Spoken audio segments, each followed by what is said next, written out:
کیا، کب ہوا اور یہ اور کس نے کیا؟ سنبھلتے ہوئے اس نے تابڑتوڑ سوالات کرتے ہوئے جلدی سے بستر چھوڑا اور سائڈ ٹیبل پر پڑا اپنا والٹ کی چین اور گھڑی اپنے ٹراؤزر کی جیب میں گھسایا۔ 2 گھنٹے قبل ایسی حرکت ماسوائے اس کے سسرالیوں کے اور کوئی نہیں کر سکتا۔ اس کے اسپاٹ انداز میں دیے گئے جواب پر اس کے متفکر چہرے پر متشل تاثرات چھا گئے۔ تم کیسے وہاں پہنچے اور ہاسپٹل پہنچایا؟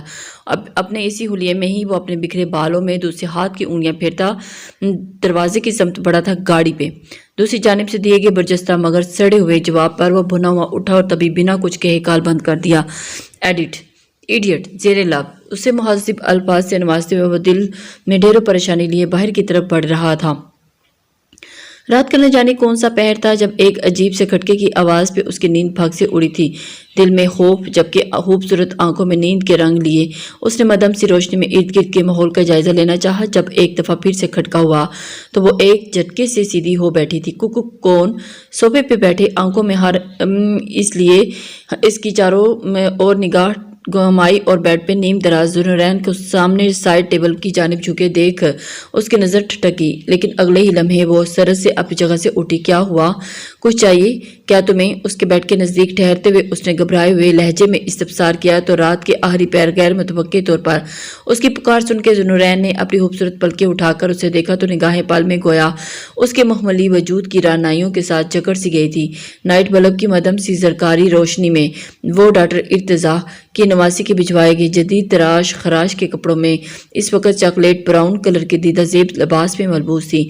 چونکہ سمرہ ڈاکٹر صاحب کی نواسی کے کپڑے جدید فیشن کے مطابق پسند کر کے بھیجے گئے تھے، تبھی سوٹ کی فٹنگ اور اس پہ متضاد ذیلی کے گلابی مائل سفید رنگ میں جچتا وہ چاکلیٹ کلر اس سمے ایک عجب سا سحر بکھیر رہا تھا۔ اس نے ہمیشہ اپنے بڑی چادر اور دوپٹے میں ملفوف پایا اور اس وقت نہ جانے نیند کا غلبہ حاوی تھا یا خوف کا احساس اس قدر زیادہ ہو چکا تھا اور وہ کندھے پہ جھولتے دوپٹے اور لمبے بالوں کی ڈھیلی سی چوٹیاں سے نکلے ہوئے لٹوں سے بے خبر اپنے پہ تو شکن سراپے کے ساتھ ہی اس کے چند قدم کے فاصلے پر کھڑی اس کے باعث امتحان بن رہی تھی۔ کچھ چاہیے کیا تمہیں؟ اس کے مسلسل خود پہ جمی گہری نگاہوں کے ارتکاز پر جزبز ہوتے اس نے دوبارہ اسے پکارا تو اس کے گلے میں حرکت کرتی ہوئی ہڈی اس پہ نگاہ گئی۔ ہاں، گلے کی ہڈی سے پھسلتی ہوئی نگاہ جب سراہی دار گردن پہ پہنچی تو اس سے لپٹی چین اس میں لٹکتے ہوئے چھوٹے سے نیلے موتی سے نگاہ جا کے الجھ سی گئی تھی۔ وہ بارہا دفعہ اسے سہارا دینے اس کے نزدیک آئی تھی، لیکن اس نے یہ چین اس کی گردن میں پہلی دفعہ دیکھی تھی۔ اس کی وجہ شاید یہی تھی کہ اس وقت وہ جو سوٹ زیبتن کیے بے حجابانہ اس کے سامنے آ گئی تھی، اس کا گلا خاصا گہرا تھا۔ کیا؟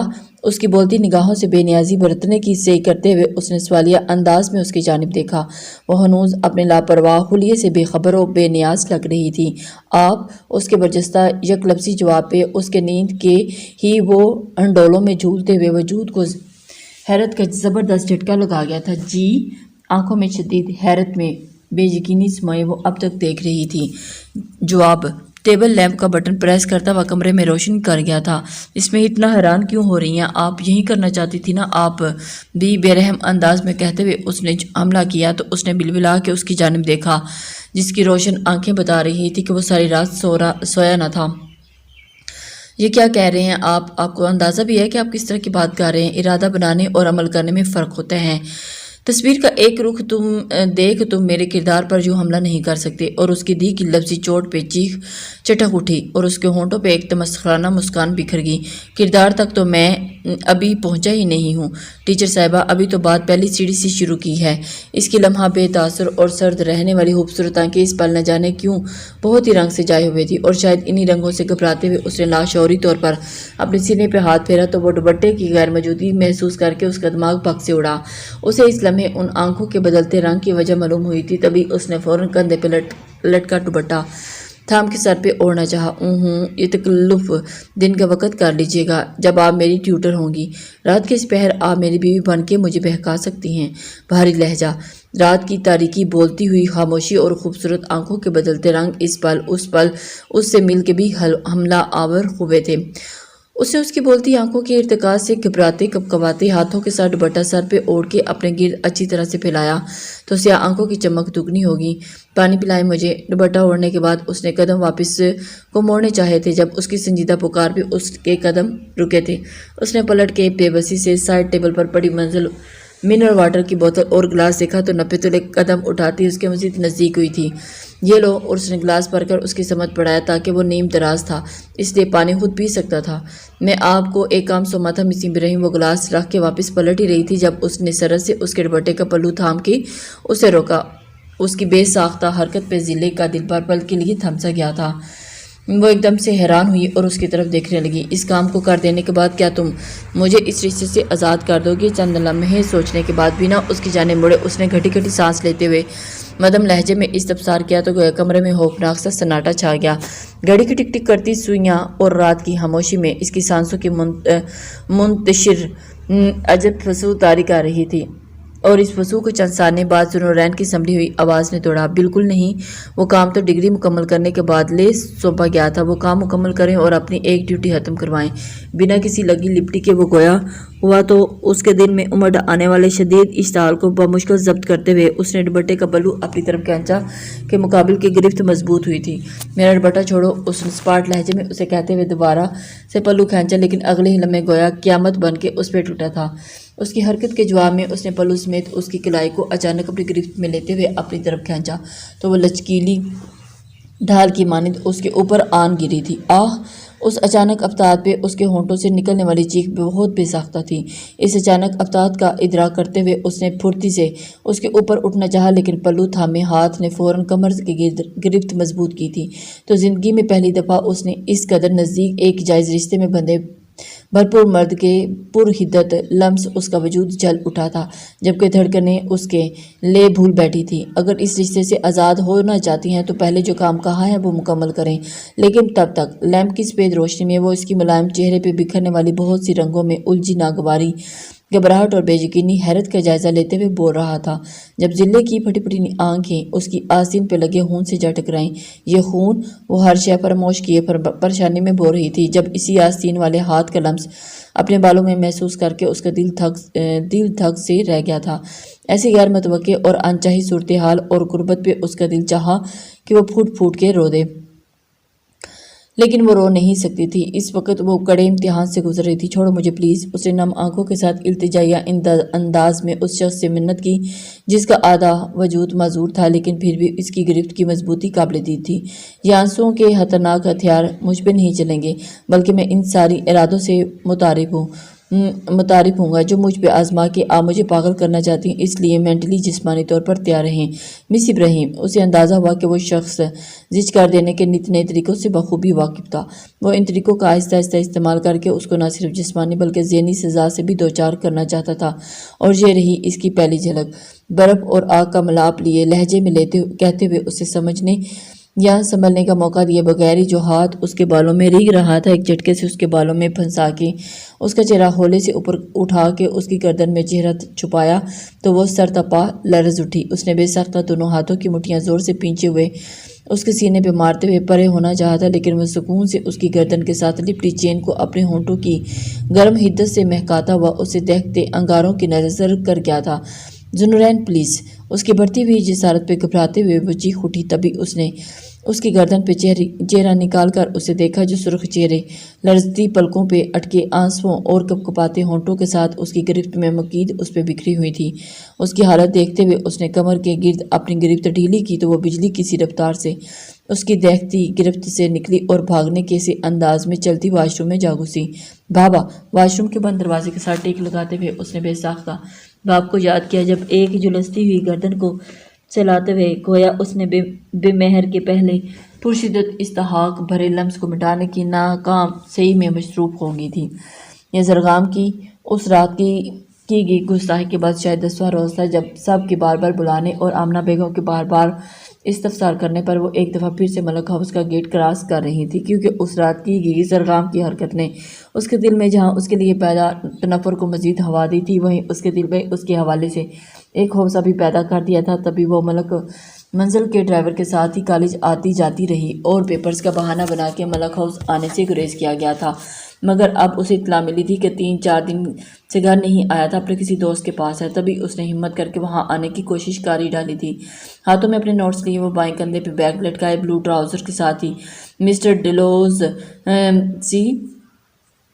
شارٹ شرٹ پہنے، گلے میں سٹالر لپیٹے، سنہرے بالوں کو اونچی سی پونی کیے، پیروں میں کنویس شوز پہنے خوبصورت پتھریلی روش پہ قدم اٹھا رہی تھی جب عقب سے آتی بھاری مانوس آواز پہ اس کے قدم رکے تھے۔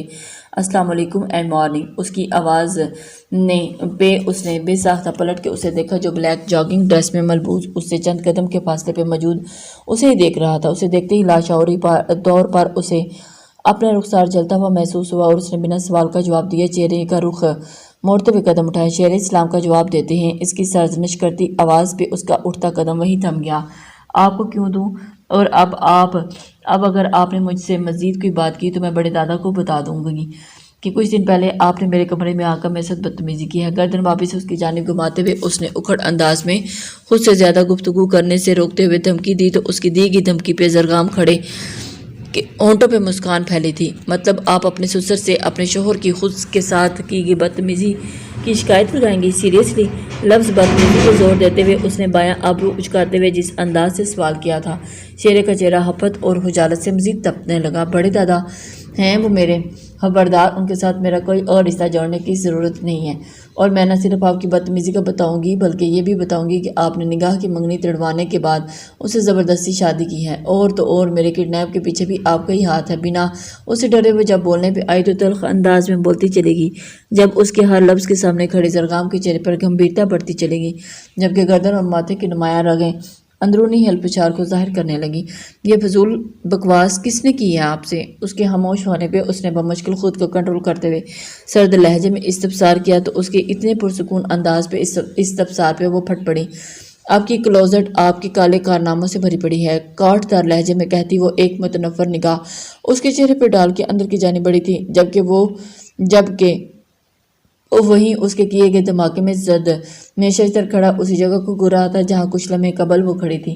کروٹ پہ کروٹ بدلتی وہ نیند میں ہاسی بے چین لگ رہی تھی، لیکن اور گزشتہ 3 راتوں سے اس کمرے میں اس جہازی سائڈز بیڈ کی داہنی طرف لیٹتی تو نیند جیسے کوسوں دور جا بھاگتی اور کمرے کا مالک کا خیال دھیان کے سبھی دھاگے اپنے ساتھ جوڑ لیتا۔ اس وقت بھی کچی پکی نیند میں کروٹیں لے رہی تھی جب 2 روز پہلے حماد صاحب کا اس کو دیا گیا موبائل فون گنگنا اٹھا۔ نیند تو پہلے ہی آنکھوں سے روٹھی ہوئی تھی، تبھی اس نے لپک کے موبائل اٹھایا، لیکن سکرین پہ پرائیویٹ کالنگ چگمگا رہا تھا۔ بولنے سے کی لیکن پھر بھی کال پک کر کے خاموشی سے موبائل کان سے لگا لیا۔ مسز دوسری جانب سے کہے گئے اس ایک لفظ پہ اس کے سارے وجود میں سرسی لہر دوڑ گئی۔ وہ نہیں جانتی تھی کہ اسے کیا ہوا تھا، لیکن اتنے دن بعد اس کی آواز، اس شخص کے ہونٹوں پہ یہ لفظ سن کے اس کی آنکھوں سے آنسو قطار در قطار بہنے لگے۔ مسز کیا ہوا؟ رو کیوں رہی ہو؟ اس کے سوسو کی آواز پہ دوسری طرف سے وہ بے چین ہوا تھا، لیکن روتی ہوئی آپ گنے اسے نہیں بتا سکتی تھی کہ اسے اس لمحے اس کے ہونٹوں سے نکلا ایک ایک لفظ کس قدر قیمتی محسوس ہو رہا تھا۔ گزشتہ 4 دنوں سے اس نے اس لب و لہجے کو کس قدر یاد کیا تھا وہ اس سمے محسوس کر سکتی تھی۔ ربحان سسکیوں کو بمشکل روکتے ہوئے اس نے اسے پکارا جو ہاسپٹل کے بیڈ پہ لیٹا اس کے رونے سے بے چین ہو رہا تھا۔ ربحان کی جان، رونا مت بند کرو پلیز۔ سسرالیوں کی گولیوں سے بچ گیا ہوں، لیکن سسرالیوں کی لڑکی کی آنکھوں سے بہنے والے آنسوں سے بہہ جاؤں گا میں یار، اپنے مخصوص انداز میں بولتا ہوا وہ اس کے بہتے آنتوں کو مزید روانی بخش گیا تھا۔ تم ٹھیک ہو؟ اس نے روتے ہوئے اسے پوچھا اور ایک اچھڑتی نگاہ دیوار کی گھڑی پہ ڈالی جو اس وقت 1:15 بجا رہی تھی۔ ایسے روتے ہوئے پوچھیں گے تو کیسے کہہ سکتا ہوں کہ ٹھیک ہوں میں؟ ربحان کے خوبصورت الفاظ میں کہے گئے الفاظ پہ اس کا دل گزار ہونے لگا۔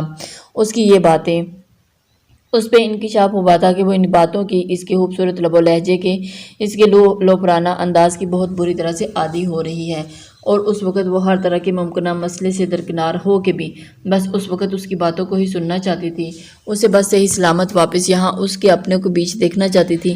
بعد میں جو کرنا تھا وہ اس اذیت ناک لمحوں میں اس وقت سوچنا نہیں چاہتی تھی، اس لیے خود کو فوراً سنبھالا۔ میں اب نہیں رو رہی ہوں۔ آنسو پوچھتے ہوئے اس نے اطلاع باہم پہنچائی تو وہ فون کال سے لگائے اسے سنتا بے ساختہ مسکرا دیا۔ میں بھی اب ٹھیک ہوں، اس کے متبسم لہجے میں دیے گئے جواب پہ اس کے وجود میں ایک گہرا سکون اترا تھا۔ تم کب گھر آؤ گے؟ اس نے بے چینی سے دوسرا سوال کیا۔ مجھے کیوں لگ رہا ہے کہ میری مسز میری محبت میں شدید قسم کی گم ہو چکی ہیں اور میری جدائی اس پہ گراں گزر رہی ہے۔ اپنے سوال کے بدلے میں اس کے متبسم لہجے میں کہے گیا ان الفاظ پہ اسے سنتی آپ گنے کو اپنا وجود ہوا میں معلق محسوس ہوا۔ آپ گنے اس کی خاموشی پہ اس نے اسے پکارا تو ہڑبڑا سی گئی۔ نہیں ہرگز نہیں، ایسا بالکل نہیں، میں بس اس لیے پریشان ہوں کہ تم میرے گھر والوں کی وجہ سے اس حالت میں پہنچی ہو۔ اپنی کیفیت سے خود ہی کنارہ کشی کرتے ہوئے اس نے فوراً اس کی تردید کی تھی۔ اچھا تو پھر ایسی بات ہے تو پھر ٹھیک ہے، مطلب کہ آپ مجھے اپنے گھر والوں کا داماد سمجھ کے میرے لیے پریشان ہو رہی ہو، ضرورت سے اچھا کھینچتے ہوئے اس نے سنجیدگی سے سوال کیا تو اس نے شدمت سے گردن اسبات میں ہلائی تھی۔ بالکل اس کی بات پہ غور کیے اس نے جواب دیا تو اس کے بے ساختہ ابھرنے والے کہکے پہ اسے احساس ہوا کہ چہرہ حجالت سے سرخ پڑا۔ مسز ایک نیاب پیس ہو آپ خیر کل ڈیڈ کے ساتھ ہاسپٹل آئیے گا اپنے گھر والوں کے داماد کی عیادت کے لیے۔ مچلتی ہوئی مسکان ہونٹوں پہ دباتے ہوئے وہ بولا اور اس نے چلاتے ہوئے کال بند کر دی۔ وہ موبائل آنکھوں سے گھماتے ہوئے کچھ دیر تا دیر مسکراتا رہا۔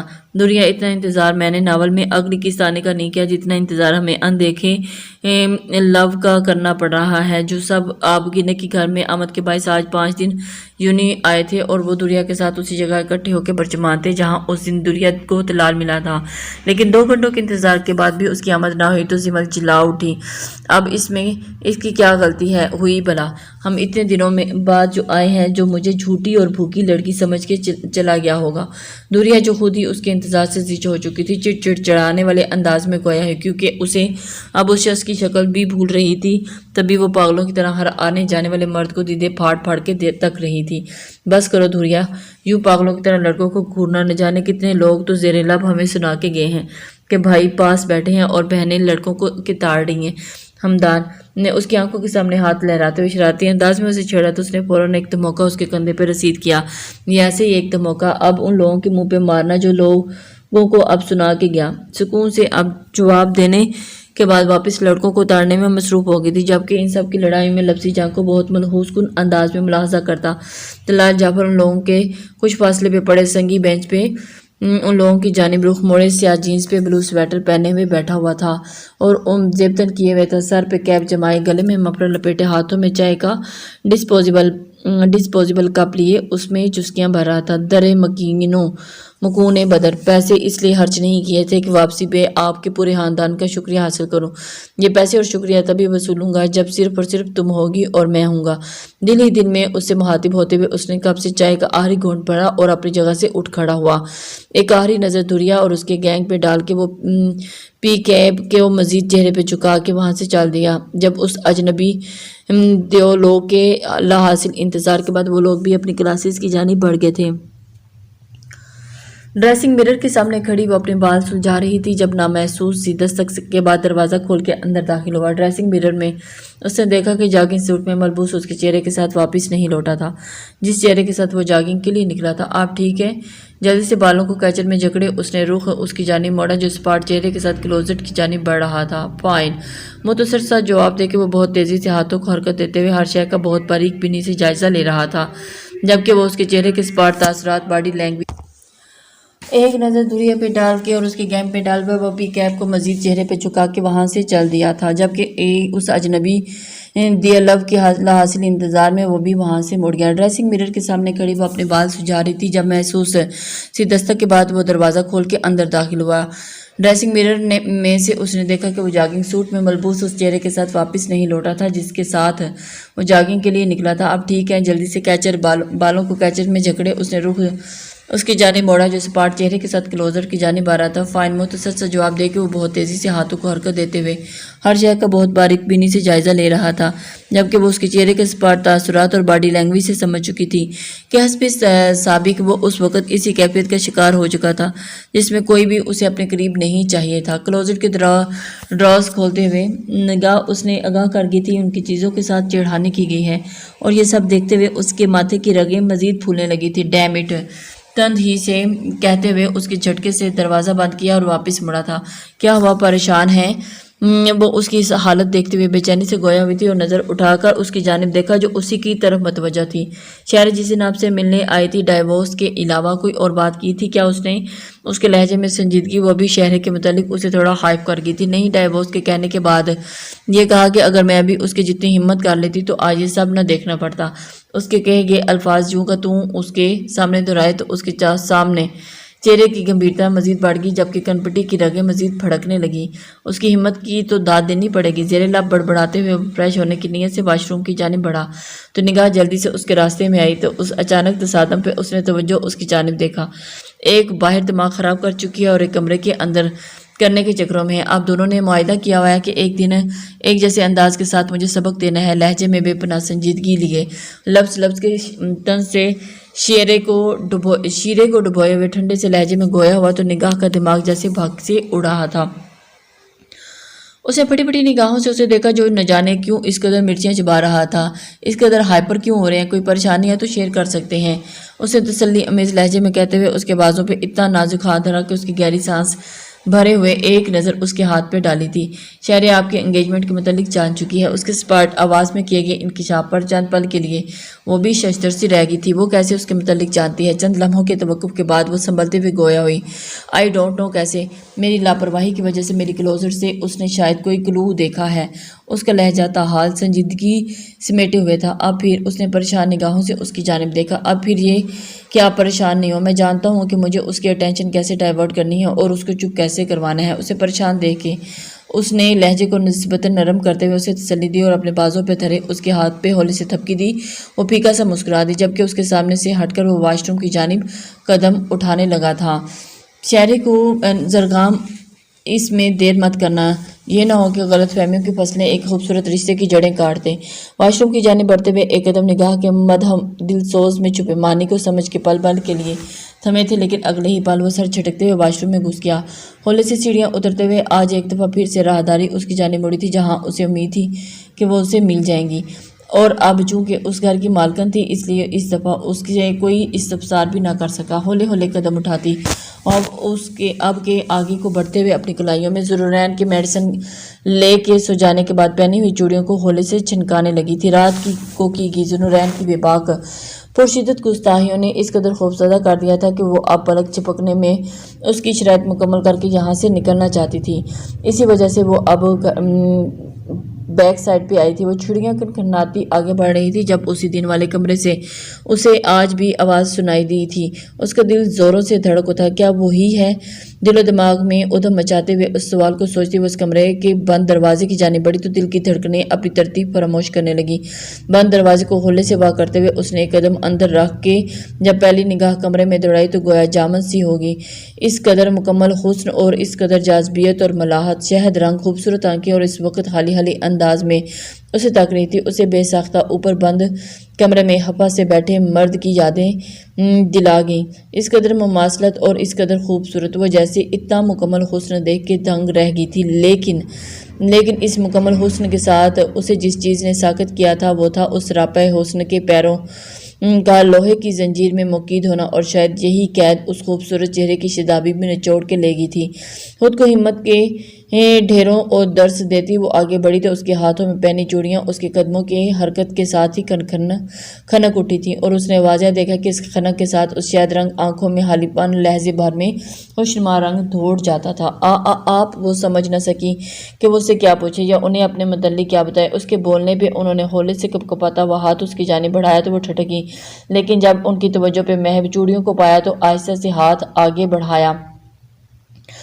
وہ اسے اپنی طرف متوجہ کرنا چاہتی تھی۔ میرے نین کو پسند ہے یہ، وہ میرے لیے یہ لینے گیا ہے، وہ آئے گا تو میں پہنوں گی۔ محبت سے اس کی چوڑیوں پہ انگلیاں پھیرتے ہوئے حالی حالی سے لہجے میں گویا ہوئی تو ان کے ساتھ کھڑی ضلع کے دماغ میں دھماکے ہونے لگے۔ یہ اس کا دل دکھ کی شدت سے جیسے پھٹنے والا ہو گیا۔ اس قدر بے رحمی اور ظلم اس نے آنسوں سے تر آنکھوں کے ساتھ اس بے رنگ حسن کی دیوی کو دیکھا جو اپنا ذہنی توازن کھوئے اپنے ہی گھر میں موجود اپنے معذور بیٹے سے انجان آنکھوں میں ایک الواحی سی چمک لیے چوڑیوں کے ساتھ کھیل رہی تھی۔ اس کا دل انہیں دیکھ کے اس قدر بھاری ہوا تھا کہ وہ اپنی کلائیوں سے چوڑیاں اتار کے ان کے پاس رکھتی ایک جھٹکے سے پلٹی اور روتے ہوئے نہ جانے کتنی ٹھوکروں کی زد میں آتی اپنے کمرے میں پہنچی۔ کمرے کا ادھ کھلا دروازہ کھول کے جب اندر داخل ہوئی تو بیڈ پہ جاگ کے نیم دراز نورین پہ نگاہ پڑی تھی۔ وہ اس کی جانب دیکھ کے ایک دم سے حواس باختہ ہو گئی تھی اور نہ جانے کن سوچوں میں گم تھی۔ اسے دیکھتے ہی اس کے اندر کا درد اس قدر خاوی ہوا تھا کہ بنا سوچے سمجھے آگے بڑھی اور اس کے نزدیک بیڈ پہ برجمان روتے ہوئے اس کے کشادہ سینے میں چہرہ چھپاتی دونوں بازو اس کے گردن کے گرد حائل کر گئی۔ وہ جو موبائل کے رنگ ٹون کی وجہ سے 6 سے 7 منٹ قبل ہی کچی نیند سے بیزار ہوا، بیزاری سے نیم دراز اس کا انتظار کر رہا تھا، لیکن اس کی بے دم ہوتی حالت، اس مزداد پہ ایسی بے اختیار حرکت، اس کی بیٹ مس ہوئی تھی۔ ایک نظر چکا کے اس نے سینے سے لگی ہچکیاں بھرتی ضلع کو دیکھا اور پھر بہت آہستگی سے اپنا بایاں ہاتھ اٹھا کے اس کی کمر کے گرد لپیٹا اور رب کرنے لگا۔ ماما میں ملی ہوں ان سے اس کا لمس پاتے ہی وہ ہچکیوں کے درمیان پہ مشکل گویا ہوئی تو اس کی پشت کو رب کرتا اس کا ہاتھ اسی زاویے پہ ساکت ہو۔ وہ ٹھیک نہیں ہے، وہ بالکل بھی ٹھیک نہیں ہے۔ اس کی گردن کے گرد حائل بازوؤں کو کستے ہوئے انہی جملوں کی گردان کرتے ہوئے قطرے بلند آواز کے ساتھ رو رہی تھی، جبکہ وہ بس ششدر تھا اپنی جگہ پہ نیم دراز۔ اس کے کیے گئے انکشاف سے زیادہ اس کے رونے اور اس قدر شدید ری ایکشن پہ ہائپ ہوا تھا۔ مس ابراہیم، اس نے آہستگی سے اسے پکارا لیکن وہ بنا توجہ دیے بڑبڑاتی ہوئی سسکیاں بھرتی رہی۔ مس ابراہیم، اب کی بار پکار کے ساتھ ساتھ کمر کو رب کرتے ہاتھ کا دباؤ اس پہلو پہ ڈالا تو اس کی سسکیاں بھرتا وجود ایک دم ساکت ہوا۔ اس کو سینے میں پینچ نیم دراز نورین کو اس پل میں یوں محسوس ہوا جیسے وہ اس کے ہاتھ کی اس بے باک حرکت پہ اپنی سانس تک روک چکی تھی۔ اگلے ہی پل اس نے سرد سے بازو اس کی گردن سے نکالتے ہوئے پیچھے ہٹنا چاہا لیکن کمر کے گرد حائل بازو کی گرفت نے اسے اپنے ارادوں میں کامیاب ہونے سے بچا لیا۔ شرم اور خجالت سے سرخ ہوتے ہوئے مگر آنسوؤں سے تر چہرہ لیے وہ جھکی پلکوں کے ساتھ اس کے حصار میں مقید وہاں سے خود کو غائب ہونے کی دعائیں مانگ رہی تھی۔ I am sorry. ایک نظر اس کے سینے والی جگہ سے اس کے آنسوں کی بدولت گیلی ہو جانے والی شرٹ کو دیکھ کے شرمندگی سے گویا ہوئی۔ میں جانتا ہوں وہ ٹھیک نہیں ہے، لیکن آپ شاید یہ نہیں جانتی کہ جس نین کا انتظار وہ سالوں سے کر رہی ہیں اس نین کو اب پہچانتی نہیں ہے۔ روز اول سے لے کر آج یہ پہلی بات تھی جب سامنے بیٹھے شخص نے اس کی کرخت اور تند لب و لہجے کی بجائے نرمی سے بات مکمل کی تھی، لیکن اس کے کیے گئے انکشاف پہ وہ سنسی ہوتی اسے بے ساختہ تکنے لگی، جس کی خوبصورت شاید رنگ آنکھوں کے کنارے ہلکے گلابی ہو رہے تھے۔ تم، میرا مطلب ہے وہ اس کمرے میں محصور کیوں ہیں؟ اس کے سوال پہ اس کے چہرے کو تکتے ذوالنورین کے چہرے کے تاثرات پل بھر میں متغیر ہوئے، جبکہ کمر کے گرد لپٹے بازوں کی گرفت فوراً ڈھیلی پڑی تھی۔ وہ اسے بتا نہیں سکتا تھا۔ اس نے اس سے پہلے بھی اسے یہ جاننا آپ کا کام نہیں ہے۔ آپ کا کام یہ ہے کہ آپ انہیں کیسے اس کمرے سے نکال کے مجھ تک لے کے آتی ہیں۔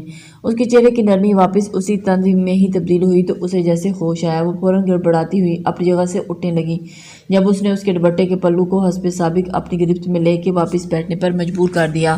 اگر اس سارے کام کے دوران آپ نے کسی سے بھی کسی صورت میں میری ماں کے حوالے سے کوئی کانٹریکٹ طے کرنے کی کوشش کی تو آپ اس دن ذوالنورین میر کا دوسرا روپ دیکھیں گی۔ اس کے کیے گئے پچھلے کانٹریکٹ کے پیش نظر اس کو سرد نگاہوں سے گھورتے ہوئے سرد میری سے گویا ہوا تو اس کے دل کو گہری چوٹ لگی تھی، لیکن وہ بنا کچھ ظاہر کیے اٹھی اور اس سے دور ہی اپنی کرسی پہ بیٹھ گئی، جبکہ وہ سائڈ ٹیبل پہ موبائل اٹھا کے میسیجز میں مصروف ہو چکا تھا۔ وہ سب کے ساتھ لاؤنج میں بیٹھی بظاہر تو باتوں میں مصروف تھی، لیکن نظر بلا ارادہ بار بار دیوار گیر گھڑی کی طرف جا رہی تھی جب بلاہر اس کے جان لیوا انتظار کے بعد حماد صاحب کی گاڑی کا ہارن سنائی دیا تھا۔ بیگم صاحبہ، چھوٹی بیگم کو باہر صاحب بلا رہے ہیں، کہہ رہے ہیں کہ چھوٹی بیگم صاحبہ کو کہیں لے کے جانا ہے۔ چند لمحوں کے بعد گردیزی ہاؤس کا بہت پرانا ملازم حماد صاحب کا پیغام لیے اندر آیا تو اس کے دل میں گدگدی ہونے لگی، لیکن جب بھی جان سمیت سب نے بنا کوئی سوال جواب کیے اجازت دی تو اندر سے اپنی بڑی چادر تیزی سے لے کر باہر کی جانب بڑھی۔ سیاہ مرسیڈیز جس کی ونڈو پہ سیاہ شیڈز لگائے گئے تھے، اس کی ڈرائیونگ سیٹ پہ برجمان حماد صاحب نے اسے بیک سیٹ پر بیٹھنے کا اشارہ کیا اور ایسے کسی نظروں سے میں آنے کا خدشہ کم ہوتا ہے۔ آپ ٹھیک ہے نا؟ حماد صاحب نے استفسار کیا تو اس نے فوراً اسبات میں سر ہلاتے ہوئے جواب دیا تھا، جی میں بالکل ٹھیک ہوں۔ وہ بہت آرام سے اس کی بات کا جواب دیا گیا۔ اس نے مختصر سا جواب دیتے ہوئے دل ہی دل میں جلدی سے ہاسپٹل پہنچنے کی دعا کرنے لگی تھی۔ کیا گھر میں کسی کو بھی علم نہیں ہے ربحان کی کنڈیشن کے متعلق؟ اچانک خیال آنے پہ اس نے انہیں مخاطب کیا تو وہ چونکے۔ نہیں، کیونکہ یہ پہلی دفعہ نہیں ہے، اس کی جاب کی نوعیت ہی ایسی ہے، ایسی اونچ نیچ ہوتی رہتی ہے، اس لیے کوشش کی جاتی ہے گھر میں اطلاع دے کے سب کو پریشان نہ کیا جائے۔ احتیاط سے موڑ کاٹتے ہوئے انہوں نے جواب دیا، لیکن آپ آنٹی کو بتا دیا کریں کیونکہ وہ ماں ہے اور ایسی حالت میں اولاد کے لیے اس کی ماں کی دعائیں بہت اہم ہوتی ہیں۔ اس نے آہستگی سے ان کو کہتے ہوئے اپنی انگلیاں چٹکائیں۔ وہ ہولے سے مسکرا دیے، بیٹا یہ جو مائیں ہوتی ہیں نا، ان کے اندر اللہ پاک نے فطری طور پر ایسے سینسر فٹ کر دیے ہوتے ہیں، وہ بنا کسی بتائے اپنی اولاد کی تکلیف کو جان لیتی ہیں۔ اولاد سرحد پار ہو یا پاس اس ایک ماں کا دل اس کی تکلیف کو جان لیتا ہے۔ انہوں نے اپنے مخصوص متانت پر ایک نرم لہجے میں اسے جواب دیا تو اس کی بات تو سمجھتی سر ہولے سے ہلا گئی تھی۔ کیسے ہو حماد صاحب؟ اور ہمدان کے باہر جانے پہ چند لمحے ہمت مجتمع کرتے کے بعد وہ ہاسپٹل کے آنے کے 15 منٹ بعد اس کا حال پوچھ رہی تھی، جس کے لیے وہ اتنے دنوں سے پریشان تھی۔ اتنے ایسے 3 فٹ کے فاصلے پہ کھڑے ہو کے پوچھیں گی تو سچ تھوڑی بتا دوں گا، یہاں نزدیک آ کے پوچھیں تو میں آپ کو تفصیل سے بتاؤں گا کہ میں کیسا ہوں۔ اسے اپنی پرتعیش نگاہوں بے باک نگاہوں کی زد میں رکھے وہ خوبصورت آواز کا جادو بکھیرنا شروع ہو چکا تھا۔ ہاسپٹل کے بستر پہ ایسی فضیل گوئیاں سن کے شاک ہوئی تھی۔ نہیں تم مجھے یہی بتاؤ، کیا